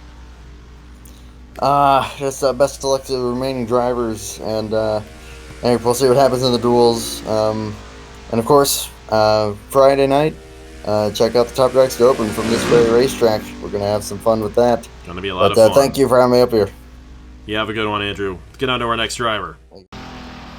And here we go for the defending Daytona 500 champion of LJ Semedo and Titan Fury Racing. One career win for LJ Semedo, and that was this very race 1 year ago. Definitely the biggest win of his career, because this is the only win of his career, but if there's any one race to win, that is definitely one of them that you won. Titan Fury has had some considerable speed, especially with their Unchartered driver Dylan Mathews, and LJ Semedo is going to have some considerable speed right here. 181 across the line. We're starting to get into some of these faster drivers here, and Caleb is just losing his mind over there. That's because I left and Aaron Lukes' time was pretty much the time to be. We didn't think it was going to get beat, and now he's pretty much been knocked off the front row. And LJ Semedo, this might be a front row lap for him. He's absolutely flying already. He's hitting 188 down the back straightaway. He's probably going to make it to 189, and he does. Going 189 there in the turn number 3. 188. Oh, he's barely hitting 187 right there. Of course, Ace Garcia still with that fastest time, 9.70. Will LJ Semedo be able to beat Garcia's time across the line? It is going to be a 47.964. We got ourselves a new fastest time here in Daytona 500 qualifying. LJ Semedo with the quickest time so far here tonight. Avery Alford, next driver in line here in the number 13 for Team Williams. And Alford won the opening race of the season last season in the Wawa 400 at Homestead. We'll be at Homestead in about 6 weeks' time, roughly. 6 or 7 weeks. Near the end of March, we'll be there for the Wawa 400. Avery Alford is a 6-time winner on the channel. A lot of those came in the Sprint Series of 2023. He is the 2023 Sprint Series champion. And he's with a new team this year. At Team Williams, replacing Bryon Webb, who drove this ride last year. Actually, the past 2 years, Bryon Webb was with Team Williams in the 13. Nathan, you just missed it. You just missed LJ Semedo's blisteringly fast run there. 9.64. He's got the pole as of now. Of course, we'll have all the chase drivers left to go. Avery Alford here in the 13. Not looking quite as quick as some of the times that we have seen as of late.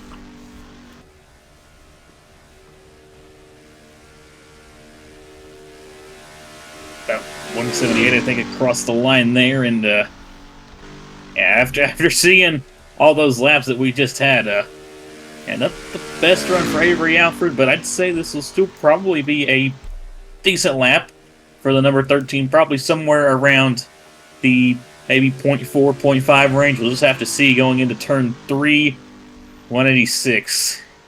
Yeah, not the best lap here for Avery Alford, but we'll have to see how they do in the dual races and the main event, and have to see how that car does in the race. But here we go. Of course, this team has not had the best of runs here tonight with their drivers. Duncan Ward sitting there in 36th right now 37th. And that is a 5.92, which is good for 29th there for Avery Alford. So not necessarily the time he wanted there. We'll have to work his way through the dual races to back up that solid run he had at the Auto Club Speedway last week. All right, Nathan. Here's your last driver out, Travis Crampton in the 98, and I know you have high expectations for him this year in that JBL machine. Only three wins on the channel, which is kind of amazing when you really come to think about it. But 2 of those in the Wawa Cup Series. Very solid driver, just barely missed out on the chase last year, had a really good run. Won the Culver's 400 in Michigan last year. And I know the goal is to make the chase this year with Travis and have a shot at that Wawa Cup Series championship. Oh yeah, definitely. 2023 was our peak when at Las Vegas and just was fast all season long, and probably woulda, shoulda won multiple wins after if things play our way and we were a championship shot at the final race. And then last year, we just had a very, very unfortunate slow start. Cola is gonna haunt me for a long time. But I'm glad that we got the win at Michigan. Glad that Travis got a great season push, and I'm excited to what we can do here for the number 98 this season. And Travis Crampton, not the fastest time we have seen, but still a solid time, and the good thing for Travis, he is locked into the show regardless, being a chartered driver. 187. I will say, we might have the car dialed in for the Duel, because on my series he's won 3 out of his 5 starts in 2 races. So don't be surprised if he's up winning his duels, but we'll see what this 98 can do here in the Duel. 4.32 for Travis Crampton. That is good enough. Not too bad. For 19th. As a matter of fact, your fastest car was Jared Martin in the 96. But all your cars are kind of right around the same there, which is not too bad. All right, we're going to finally enter the realm of the chase drivers from last season. Next driver in line, Kirsten Bell in the 93. Kirsten Bell, who won the pole last week at Auto Club Speedway before she unfortunately blew an engine coming to the pit lane with her team owner in the booth as well. Echo did not have a good night last Friday night, did she, Caleb? Kirsten Bell, though, definitely a driver to watch out for as the season rolls along. And after what we saw at Auto Club, where she dominated that first part, though she did lose the lead during that green flag run, she was definitely one of the faster drivers in that race before her engine expired. And it was a very fascinating thing. And I don't know if we mentioned this on the broadcast. She got 1 point for everything you can get a point in. She won the pole, which she got a point, which, by the way, we're going to be awarding a point tonight as well to whoever wins the pole. She got a point for leading a lap, a point for leading the most laps, and a point for being in the race because she finished last. So 4 points on the season for Kirsten Bell coming into this one. First of the 11 chase drivers from last season to qualify, and of course she is last in the points of those chase drivers. 179 across the line. We've seen that a lot tonight, that 179 time, that 179 speed going in across the line. You want to hit 181, though, if you're going to beat L.J. Semedo at this point. That is for sure. Definitely looks like a pretty solid lap, though, in the going right now for Kirsten Bell. I know she's definitely got a lot of speed, and we're excited to see what Bell can do here this season. She was really fast last season, but kind of hit a bad luck kind of just struck her there towards the end of the season. But have to see what she can do there in that 93 car this year. And I think this is a team as a whole, Evans Ross Racing, that is going to be one to watch out for. 4.83 for Kirsten Bell. She will not win the pole this week. That is good enough for 26, so a little bit on the slower end right there. But Evans Ross Racing did struggle on the super speedways, especially at the Valvoline 400 last year, so not as much of a surprise there. They still have Jack Oz coming out in just a moment. Next in line, we got Trey Bartow for Harrisville Motorsports. Our 41st driver of the night, down to the last 5th of the field. Trey Bartow in the number 4 for Harrisville Motorsports. In that car. Hey, Trey Bartow. We love Trey Bartow, of course. He has been around on the channel since the very beginning. 19 career wins on the channel. 8 of those in the Cup Series, including last year at the Rockingham Speedway. And he is the Season 3 Turkey Hill Series champion. A lot of people don't remember that one. Back in 2016, he won that championship over in the Turkey Hill Series. Great run for him there. And driving for Harrisville Motorsports, who I think they've got some fast cars there at Harrisville Motorsports. We'll see what Bartow can do here. He's going to hit 179. Maybe not quite the speed I was thinking, but he is going to be on the faster end in the first half of the field, I do believe. But that's not going to be fast enough to beat L.J. Semedo. Ace Garcia's got a shot at locking the front row for the Daytona 500. That is something else for a hot seat driver to do that here tonight, if that ends up being the case. Definitely would be there. Trey Bartow in the 4. Always been in the 4 in the Cup Series as well. Not quite what we were expecting from this team in Trey Bartow, but I think the other way, I think it is going to be a top half of the field 1 for Trey Bartow. And he's going to go 3.69. That is good enough for 14th for Trey Bartow in Harrisville Motorsports. That's right. That is right around only a 10th off of Phillip Torres' teammate right there. J.R. Ribbleton, the fastest guy at Harrisville Motorsports. We've seen a lot of these Unchartered drivers be faster than their counterparts in the full-time rides, which is fascinating to see. Next driver in line, Rogeldorn in the number 74 machine. Rogeldorn, next driver in line here for Hamill Racing Enterprises, 3-time winner last season, including the Coca-Cola 600, an 8-time winner on the channel, 4 of those in the Cup Series, in the Wawa Cup Series as well. And I'm intrigued to see what this team ends up doing.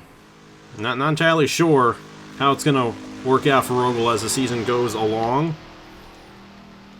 We'll see. We'll see what he can do here in the number 74 machine. Of course, we know Rogel is a very good driver. We'll have to see how well he does here tonight in Daytona 500 qualifying.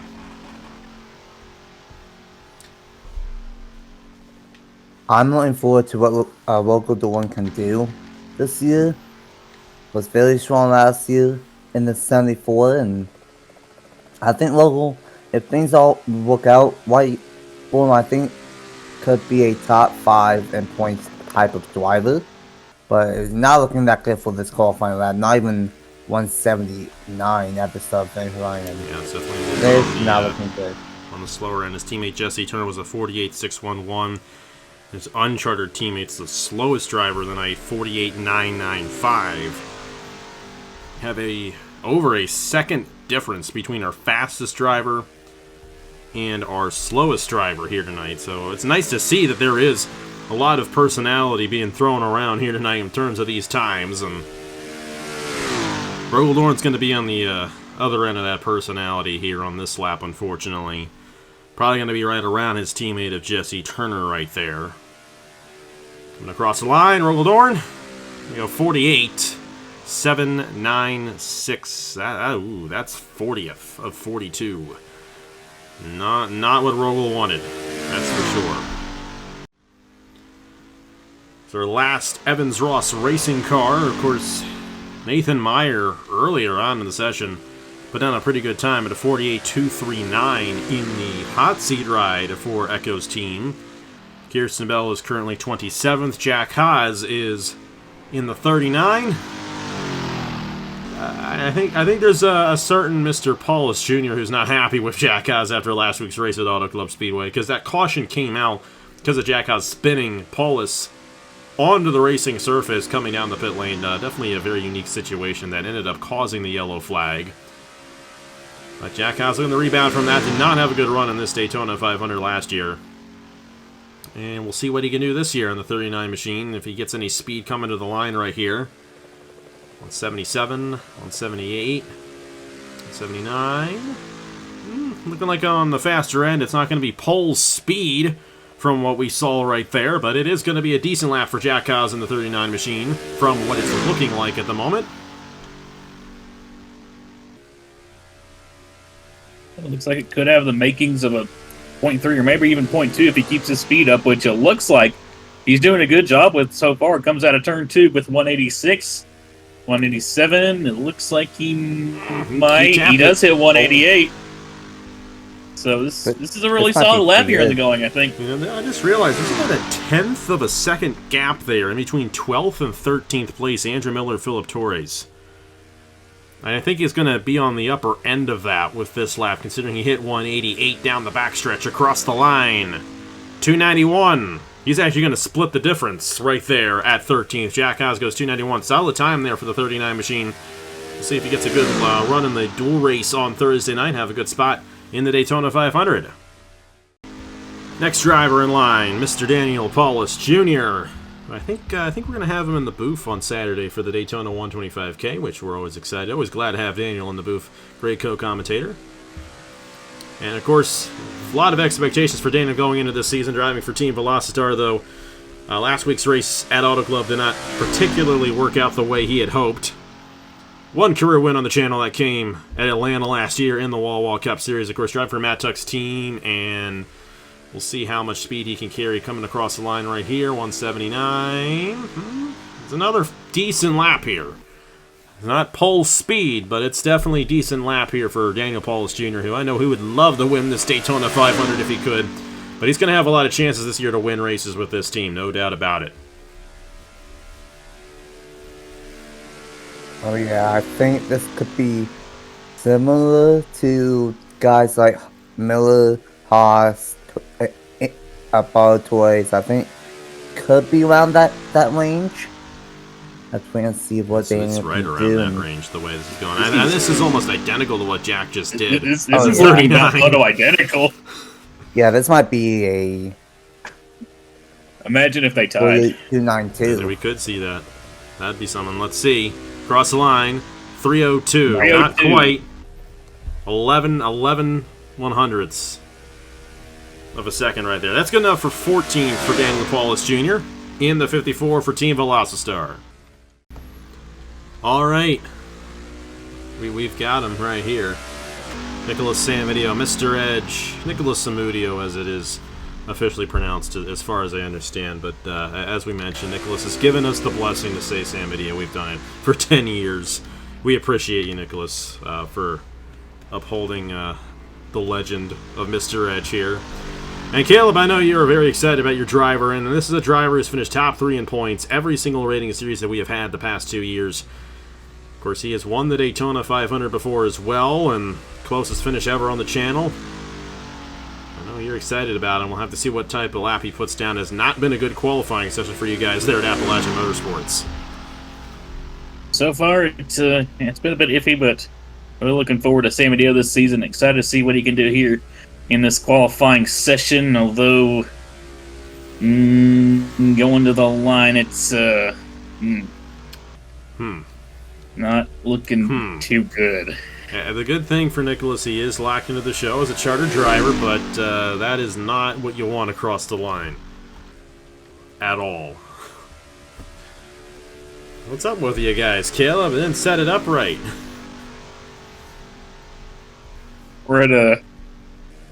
This is, wait a minute. This is Talladega, right? You're at the wrong track. Yeah. Definitely one of our slower times, and a bit surprising to see this out of Nicholas Samadio as well. We expected him to be a lot faster, but maybe setting that car up for the race. It will be a tight pack in the duel and in the 500, and maybe that's the expectation. But that is the slowest time that we have seen all night long. Oh my goodness. 49.087. Caleb just fell to his knees. Well, this is an iconic ride, and this is an iconic driver, Blaine Keys. 28 career wins on the channel, just 2 less than Nicholas Samadio. And keep in mind, Blaine wins the duel, wins the 500, he's tied. Wins the Daytona 125K. On top of all that, he is on top of the wins list. He could theoretically, by the time that we get to this time next week, be on the top of the wins list, in theory. We'll have to see how fast he is. Of course, he won the Valvoline 400 with Racing Motorsports. This team, Pacific Racing, is not necessarily known for their super speedway program, however, and that may hurt him a little bit here tonight, as we saw with Nicholas Samadio. Caleb's still on his knees. But Blaine Keys is a guy we are watching for this entire season. And, of course, making the move to Pacific Racing, one of the strongest teams in the series. It's going to be a very, very potent combination, but maybe not necessarily tonight. A little bit faster than what we saw out of Samadio, but maybe they're just getting set up for the race. Maybe go into that qualifying trim right away because they know they're in the show. And mainly you just have to have a fast car in the race to win the race. They do not have to worry about racing their way in. But another one of the slower times that we have seen here out of Blaine Keys, and To be honest, I don't know if we're really going to see anyone left in this list who will have a chance at some Meadow based on what we've seen here tonight. Definitely really surprising to see a lot of these guys struggling, it seems like, but who knows? Maybe they're just sandbagging. Who knows? We'll have to wait and see once the main event rolls around. Well, he's going to have a lot of passing to do in the duel, at least 649, which ties Brad Stover. Ooh, that is the okay. first tie of the night, by the way. And I do believe that Blaine has that on Stover. I'm pretty sure it will go by points, and I think Blaine is ahead of Stover in the point standings at this point.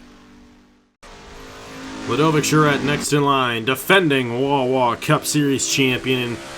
She was clearly fast last week at the Auto Club Speedway. Did get kind of shuffled out when that caution came out during the pit cycle. But she had driven her way up to the second position before the cycle of pit stops and then the inevitable caution that came out. But she definitely found her speed right there. And I think we're seeing here, some of these championship competitors, and we saw this happen last year in the Valvoline 400, have not necessarily had the best runs. Blaine Keys is 37th. Of course, we just saw Nicholas Samadio. I don't know what's up with that, Caleb. He's still on his knees. But Ludovic Charette here in the 51s looking considerably faster coming to the line. And Ludovic's going to actually have a chance at the pole right here. That's 180 across the line for our defending champion. 47.964 is what LJ Semedo set. And Grand Autosport was ready with their driver, Ludovic Charette here. They knew how to get this car prepared. And this is very different than what we saw out of Marzak and Ansdorff, as neither of those drivers had a good run at all in their qualifying runs. However, not as much speed down the backstretch for Ludovic. Yeah, it definitely didn't even hit wasn't as strong of a backstretch as we've seen, and didn't even hit 188 there. Speed kind of fell off. In at. I think we found where all the Grand Autosport speed went, though. It's not going to be enough speed to win the pole, but it will be a decent starting position on Thursday night in the duels. Going to be a 48.283, which is 13th overall right now, which will be a top 10 starting position on Thursday in one of the duel races. So a solid run there for Ludovic Charette, our defending champion. Braden Perez next in line here. We only got ourselves 3 drivers left. Braden Perez, Drew Webb, and Thomas Troxel. And we'll have to see. Braden Perez is a very good driver. Did not get a win last year with Williams, but still made the chase. He's one of, I don't know, only 6 or 7 drivers who have made the chase in both seasons of the Wawa Cup Series. Of course, his most memorable win came at the misfortune of Drew Webb in 2023 in Michigan. And that's one of 5 wins, I should say, for Braden Perez on the channel, and 3 wins in the Cup Series specifically. Driving for Millennium Motorsports in the 44, replacing Ace Garcia in this ride. His teammate, Angel Gutierrez, is 27th quickest at a 4.76. Yeah, it's not looking as sharp for him, of 78 across the line. And that's a little bit on the slower end of what we've seen here tonight. Yeah, not the best of starts for Garcia, for Bryon Perez. Still thinking about it's been a great start for Ace Garcia. He's still holding on to the front row.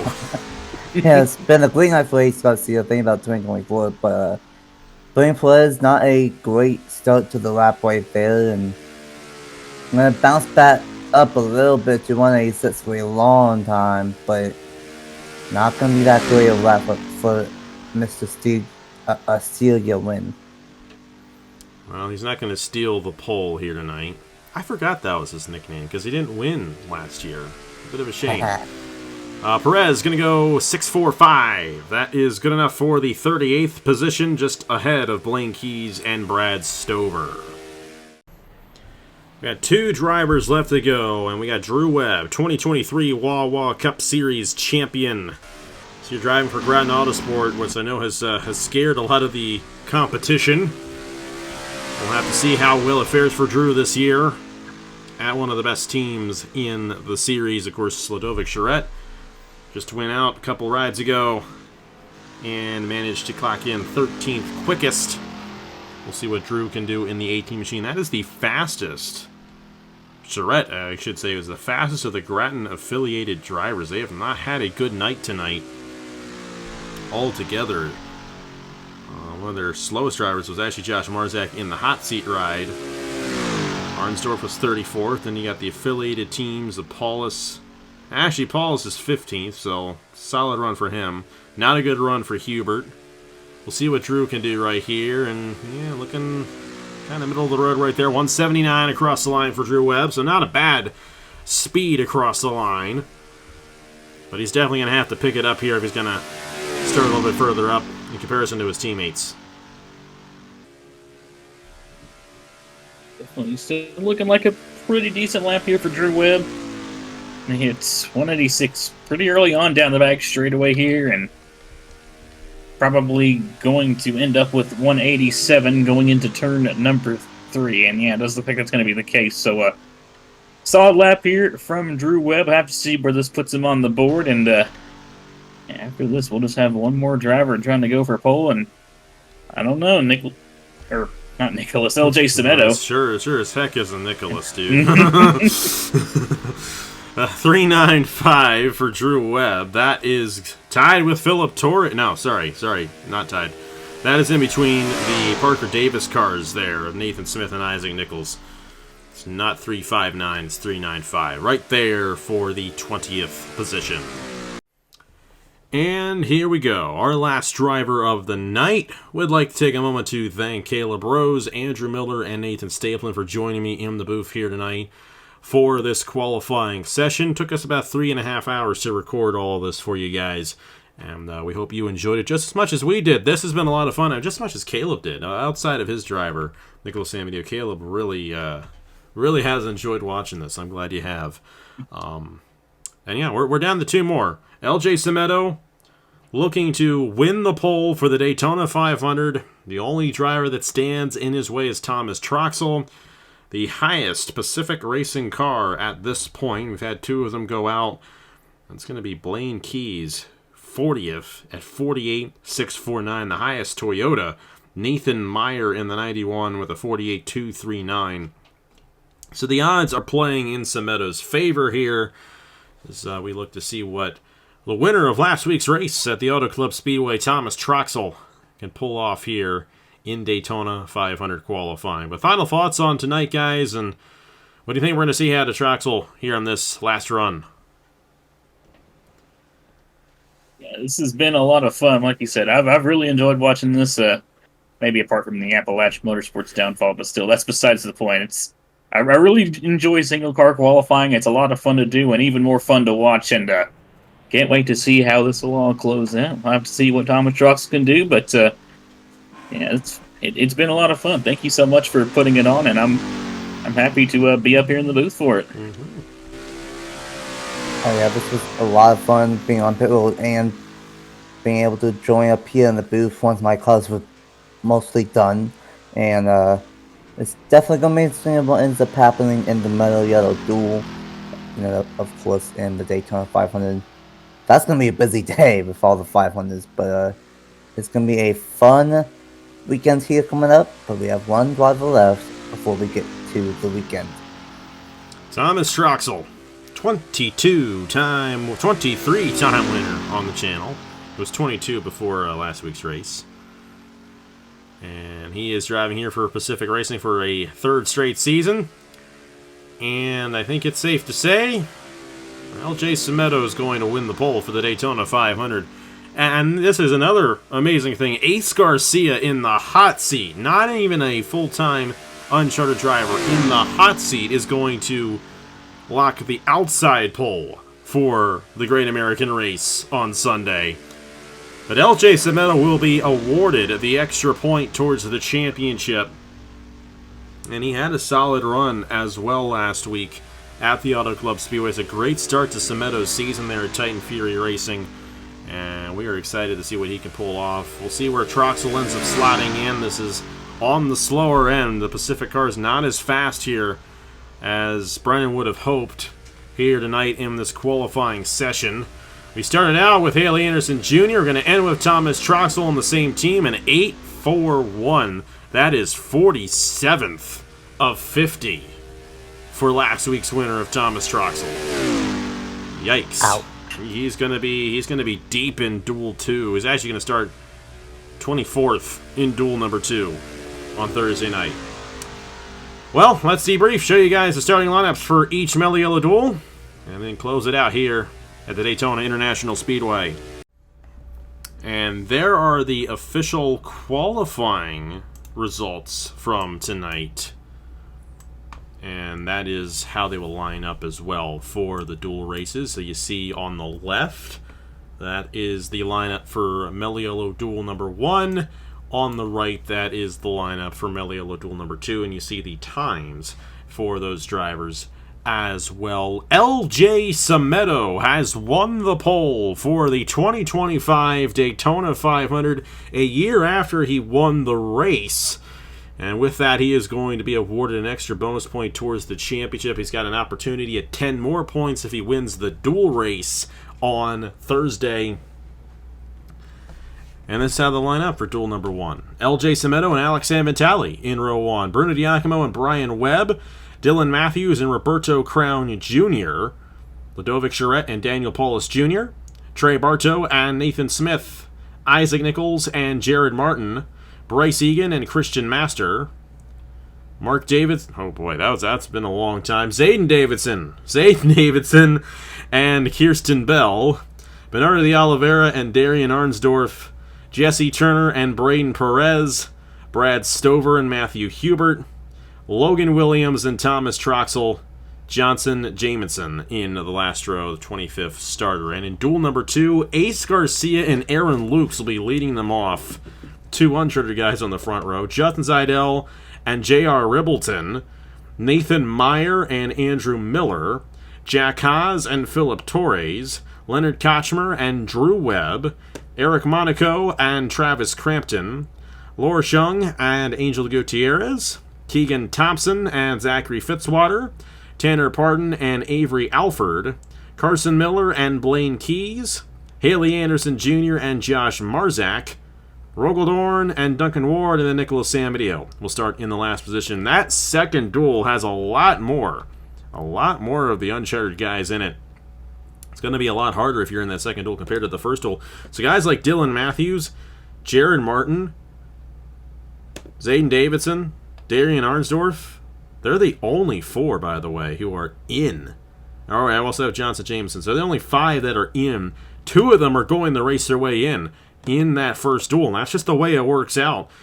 But only 2 are going to race in the second duel as well. Now, Ace Garcia and Aaron Lukes are essentially exempt from that. If Garcia and Lukes race their way in, J.R. Ribbleton and Dylan Mathews are next in line to qualify their way in, because if you race your way in, that's how you go in, and then it goes off of the next driver in line in terms of the qualifying. J.R. Ribbleton and Dylan Mathews are 2 drivers who can still get in off their qualifying time if Garcia and Lukes both qualify, race their way in on Thursday night. All right, final thoughts on that, guys.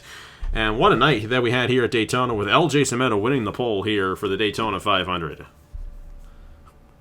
Yeah, definitely. What a night here from Daytona 500 qualifying. Definitely a lot of surprises in store for this one. LJ Sameto, good stuff there by him nabbing the pole. Has a chance to go for 2 for 2 here in the Great American Race. I have to see if he can pull it off. Ace Garcia, what a turnaround for him, getting on the front row there in an uncharted car. Great stuff there for him. And Aaron Lukes, man, that was a good lap there by him as well. He's also clinched his way into the Daytona 500. But yeah, definitely a lot of surprises here. Definitely a lot of spread throughout the field, and going to make things really interesting as we get into the duels. And eventually, we'll make our way into the main event, the Daytona 500. It's going to be a lot of fun. Can't wait to see how everything goes down. Oh yeah, I 100% agree. It's going to be a lot of fun. I'm really glad that the duels are back. And it's going to be on who ends up winning the duels and who ends up making it into the 500. Best time of the year.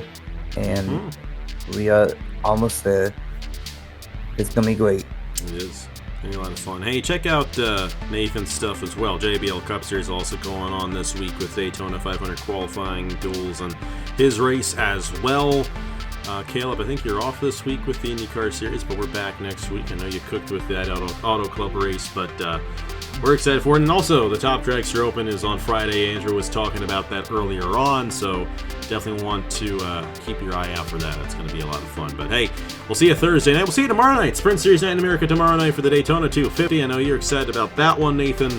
That'll be a lot of fun pulling that one off here on the channel. And then, of course, we'll have ourselves the Mello Yello Duel at 6 p.m. Eastern Time, an hour before the real-life duel race. That way, you guys don't have a conflict, and I'm sure ours will be better, as it usually is. Hey, I gotta give credit. The Cookout Clash at Bowman Gray was a fun race to watch. That was enjoyable. That all went well. It's great to see that. We're excited to see how it goes in real life. We'll just see. We'll see how it goes. It's gonna be fun for us, though, on Thursday night. And, of course, the Daytona 500, noon Eastern Time on Sunday, February 16th, not 14th, February 16th for the Daytona 500. This Sunday, noon Eastern Time. LJ Semedo and Ace Garcia will lead the field to the green flag, regardless of what happens in the duel race as well. So they can wreck out and they will still start on the front row. There's really no way for us to determine how much damage they would have in a wreck regardless. So they just lock the front row regardless of what happens in the duel race. So LJ Semedo will lead us off to the green flag on Sunday in the Great American Race. Thank you guys so much for watching once again. Congratulations to LJ Semedo for winning the pole for the Daytona 500. On behalf of Caleb Rose, Nathan Staplin, and Andrew Miller, I will see you guys later.